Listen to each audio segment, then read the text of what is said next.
আমি গ্যারান্টি দিয়ে বলতে পারি কলমির শাকের এই রেসিপিটা বাসায় একবার বানালে এটা বারবার বানাতে থাকবেন, কারণ এটা এরকম একটা রেসিপি একবার বানালে এটা স্বাদ ভোলা যায় না, বারবার খেতে ইচ্ছে করে।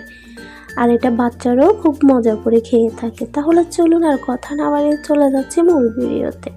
কীভাবে খুব সহজে গ্রাম বাংলার এই ঐতিহ্যবাহী রেসিপিটা বানাবেন কলমির শাক দিয়ে। তার জন্য আমি সবার প্রথমে এক আটি কলমি শাক ভালোভাবে বেছে ধুয়ে পানি জড়িয়ে এরকম কুচি কুচি করে কেটে নিয়েছি। ভিডিওটা শুরু করার আগে আপনাদের কাছে আমার ছোট্ট একটা রিকোয়েস্ট, ভিডিওটা কোনো জায়গায় স্কিপ না করে ফুল ভিডিওটা দেখবেন। আপনি যদি কোনো জায়গায় স্কিপ করে যান তাহলে হয়তো কোনো কিছু মিস হয়ে যাবে, তাহলে আপনার রেসিপিটা আমার মতো অতটা পারফেক্ট হবে না। শাকের মধ্যে দিয়ে দিলাম স্বাদ মতো লবণ, আর দিয়ে দিলাম হাফ কাপ পেঁয়াজ কুচি। এখন দিয়ে দিচ্ছি 1 চা চামচ আদা রসুনের পেস্ট, আর দিয়ে দিচ্ছি 3টা কাঁচামরিচ কুচি। আমি এখানে কাঁচামরিচটা কম দিয়েছি, আপনারা চাইলে ঝালটা আরও কমিয়ে কিংবা বাড়িয়েও দিতে পারেন। আর এখন দিয়ে দিলাম 1 চা চামচ মিক্স জিরা ধনিয়ার গুঁড়ো, হাফ চা চামচ দিয়ে দিলাম হলুদের গুঁড়ো, সামান্য দিয়ে দিলাম লাল মরিচের গুঁড়ো। আর এখন সবগুলো উপকরণ ভালো মতো হাতে কষলিয়ে মেখে নিতে হবে। এখানে কিন্তু শেষ না, আমি কিন্তু এখানে আরও অনেক কিছু অ্যাড করব। আপনারা যদি ভিডিওটা কোনো জায়গায় স্কিপ করেন তাহলে কোনো কিছু মিস হয়ে যেতে পারে, আর কোনো কিছু মিস হলে কিন্তু আপনার রেসিপিটা পারফেক্ট হবে না। তাই ভিডিওটা কোনো জায়গায় স্কিপ না করে ফুল ভিডিওটা দেখার অনুরোধ রইল। আশা করি ভিডিওটা আপনাদের কাছে ভালো লাগবে। আমি সবগুলো উপকরণ ভালোভাবে হাতে কচলিয়ে মেখে নিয়েছি। দেখুন পরিমাণে শাকটা অনেক কমে গিয়েছে, আর এখনও কিন্তু এটা রেসিপির জন্য পারফেক্ট হয়নি। এই পর্যায়ে আমি এখানে অ্যাড করে দিচ্ছি চাউলের গুঁড়া। চাউলের গুঁড়াগুলো একেবারে দিয়ে দিব না, আমি এখানে 2 বারে 1/4 কাপের মতো চাউলের গুঁড়া অ্যাড করব। আর চাউলের গুঁড়োটা দিয়ে ভালোভাবে কচলিয়ে মেখে নিয়েছি। দেখুন আমি 2 বারে কিন্তু 1/4 কাপ চালের গুঁড়ো অ্যাড করেছি। আমি আজকের এই রেসিপিতে চাউলের গুঁড়োটা অ্যাড করতেছি। আপনারা চাইলে হাতের কাছে যদি চাউলের গুঁড়ো না থাকে আটা কিংবা ময়দা অথবা বেসনও দিতে পারেন, তবে চাউলের গুঁড়োটা দিলে এই রেসিপিটা সবথেকে বেশি পারফেক্ট হয়, একদম মুচমুচে হয়। দেখুন এবার কিন্তু চপের জন্য এটা মোটামুটি রেডি হয়ে যাচ্ছে। আপনারা চাইলে এভাবেও চপটা বানিয়ে নিতে পারেন, তবে আমি এভাবে বানাবো না, আমি এখানে আরেকটু উপকরণ অ্যাড করব। এতে করে পকোড়াগুলো খেতে বেশি মুচমুচে হয় আর টেস্টিও হয়। আমি এখানে অ্যাড করে দিচ্ছি 1টা ডিম। আমি ডিমটা আগে ফাটিয়ে রেখেছি, অবশ্যই কিন্তু ডিমটা ফাটিয়ে নিতে হবে। আমি ডিমটা দিয়ে আবারও ভালোভাবে কচলিয়ে মেখে নিচ্ছি, আর এই পর্যায়ে কিন্তু ভালোভাবে কচলিয়ে মেখে নিতে হবে। ডিমটা দেওয়ার পরে যদি মনে হয় এটা বেশি পাতলা হয়ে গেছে তাহলে আপনি আবারও সামান্য চালের গুঁড়া অ্যাড করতে পারেন। আমি ডিমটা দেওয়ার পরে যখন একটু হালকা নরম হয়ে গেছে আমি এখানে 2 চা চামচের মতো চালের গুঁড়ো অ্যাড করেছিলাম।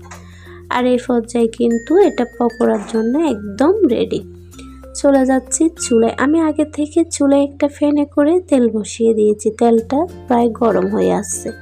তেলের গরমটা আমি দেখাচ্ছি। দেখুন তেলটা বেশি গরমও হবে না আবার বেশি ঠান্ডাও হবে না। এই পর্যায়ে আমি পেঁয়াজুর মতো করে এখানে পকোড়াগুলো ছেড়ে দিচ্ছি। আপনারা চাইলে এভাবেও দিতে পারেন কিংবা চামচ দিয়েও দিতে পারেন। আমি এক এক করে সবগুলো পকোড়া ছেড়ে দিয়েছি। আপনারা যারা আমার সাথে রেসিপি দেখতে দেখতে রেসিপির এই পর্যায়ে চলে আসছেন এখনও একটা লাইক দেন নাই, লাইক দিতে ভুলে গেছেন, প্লিজ দয়া করে ছোট্ট একটা লাইক দিয়ে ফুল ভিডিওটা কন্টিনিউ করার অনুরোধ রইল। আশা করি ভিডিওটা আপনাদের ভালো লাগবে। লাইকটা হয়তো আপনাদের কাছে কোনো কিছু না, কিন্তু আপনাদের একটা লাইক আমার কাছে অনেক মূল্যবান। আপনাদের একটা লাইক আমাকে আরও নতুন ভিডিও বানাতে উৎসাহ দিবে, তাই অবশ্যই দয়া করে ছোট্ট একটা লাইক দেবেন। আপনারা যারা আজকে আমার চ্যানেলে নতুন তাদের উদ্দেশ্যে বলতে চাইছি, রেসিপিটা ভালো লাগলে চ্যানেলটা সাবস্ক্রাইব করে পাশে থাকার অনুরোধ রইল, আর পাশে থাকা বেল আইকনটি বাজিয়ে দেন যেন আমাদের পরবর্তী নতুন রেসিপিগুলো সবার আগে আপনার কাছে পৌঁছে যায়, আর আপনি আপনার সময় সুযোগ বুঝে দেখে নিতে পারবেন।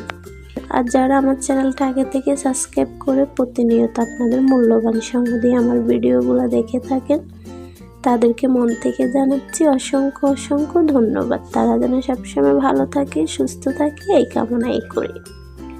আপনাদের সাথে কথা বলতে বলতে আমি একে একে সবগুলো চপ তেলের মধ্যে দিয়ে দিয়েছি আর উল্টে পাল্টে ভেজে নিয়েছি। যে পকোড়াগুলো সবার প্রথমে দিয়েছি ওগুলা কিন্তু ভাজা হয়ে গেছে, দেখুন লাল লাল হয়ে গেছে। এর থেকে বেশি পোড়া পোড়া করবো না, এতে কিন্তু পুড়ে যাবে। এই পর্যায়ে আমি ওই সবগুলা ছেঁকে তুলে নিচ্ছি। আপনারা চাইলে আর একটু হালকা ভেজেও নিতে পারেন, তবে আমার কাছে মনে হয় এর থেকে বেশি ভাজলে পোড়া ভাবটা চলে আসবে, খেতে ভালো লাগবে না। আমি তেল থেকে সবগুলা ছেঁকে তুলে নিয়েছি দেখুন। আর এখন আপনাদেরকে দেখিয়ে দিচ্ছি পরিবেশন করে। পকোড়া থেকে যে কত সুন্দর একটা ফ্লেভার বের হয়েছে বলে বোঝাতে পারবো না, সেই সাথে স্বাদের কথা নাই বা বললাম। দেখুন পকোড়াগুলো দেখতে কতটা সুন্দর ও লোভনীয় দেখাচ্ছে, খেতেও হয়েছে দুর্দান্ত। বাসায় একবার হলো ট্রাই করে দেখবেন।